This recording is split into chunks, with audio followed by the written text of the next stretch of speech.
enisaocyanao jeso malalo tsatrizao fotona mamizao ianaranay antongotsao izahay izay mpianatrao koambitenenare jeso malalo izahay iaino tsaranao ka irote niavy aminao itoetsabetsakao amponaya koambitenenare jeso malalo izahay iaino tsaranao ka irote niavy aminao itoetsabetsakao amponaya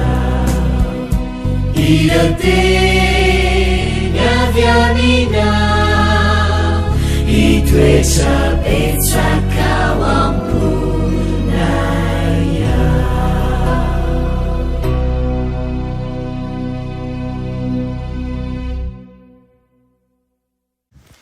Fahalomerabantsika tsirairyafindray tonga eto amin'ny fandraisana ny lesona ho an'ny tanora zokiny isika amin'ity alatsinainy ity fifalianao anay hatrany ihany koa ny mizarany ten'Andriamanitra ho antsika ny rarena dia hitondra fahombiazana, hitondra fitahiana ary koa ahafahantsika manana faharetana ny amin'ny fanarana ny tompony ny fandraisana ny lesona eto. Aloha handirantsika ny amin'ny lesona an'io dia hivavaka isika. Ianay tsara indrizan-danitra atolotra ianao ny dera ny laza ny asa sy ny voninahitra sotrana indrindra izahay satria mbola nomena izao tombontsoa lehibe izao dia nafahanay mandray ny fahasoavanao amin'ny alalan'ny teninao. Gataka aminao izahay ny mba amelanao ny elokay ary anasahanao anay ka ny hevitra izay mampisaraka anay aminao ny horava ka ny fanahinao masina no aposaka aminay aminaran'i Jesosy. Amen. Teny lesonantsika androany dia manao hoe ny fiandohan'ny fijinjana lehibe. Nisy fiantraikany lalina tao am-pon'ilay vehivavy Samaritana ilay tenin'i Jesosy izay nampitombo ny etaetany, nampitombo ihany koa ny farisean-dahatra tao anatiny.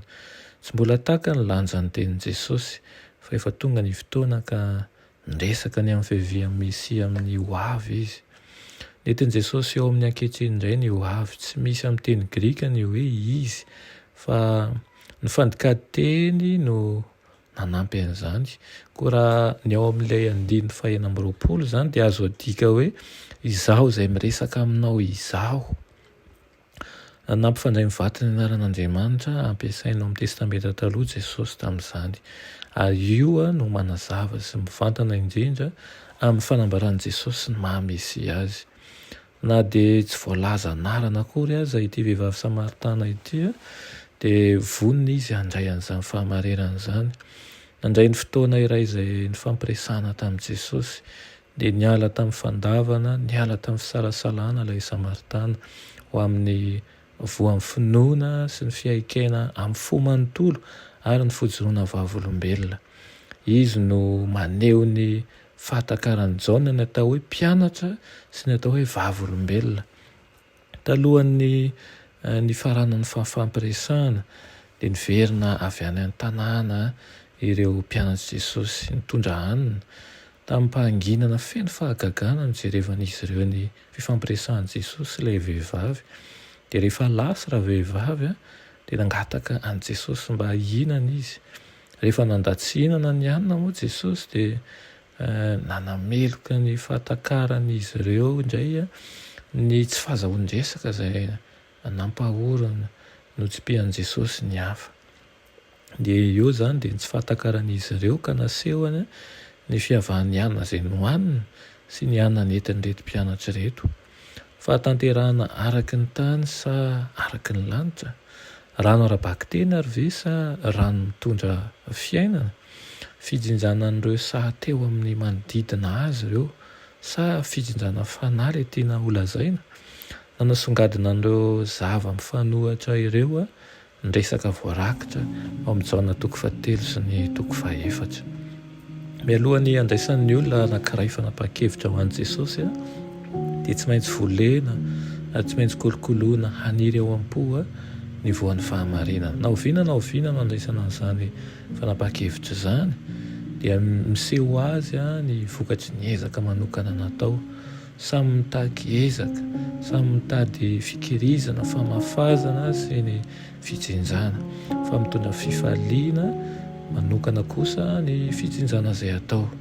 Hitan'ny Kristy tamin'izany andro izany sahady ny vokatra amin'ireo voza efa nafafiny. Dia tahaka izany ihany koa ny tokony asantsika dia ny fomba fiasan'i Jesosy zany, ny fomba fitsinjana, ny fomba famafazana, ary koa ny fomba fijery dia tokony ohatra lavitra no ny fomba fijeryn'ny tany. Iko anefa ny lesona zany atonga anao ho mpiasa matoky amin'ny sahan'ny tompo, hitondra fanahy maro eo aminy any isika ihany koa hitombo finoana ny fanarahana azy. Amen. Ianay tsara indrindra danitra mbola misaotra anao zay amin'izany lesona zany. Mangataka aminao zay ny mba hitoeranao aminay mandrakariva ka ho mpiasa matoky tokoa ny izahay ary hanana fimpanjinana alavitra noho ny teo aloha, banjina ny azo fijalianao ka ary hanana fanantenana ny amin'ny fiavianao tsy ho elany amin'ny raha ho any lanitra. Aminaran'i Jesosy. Amen.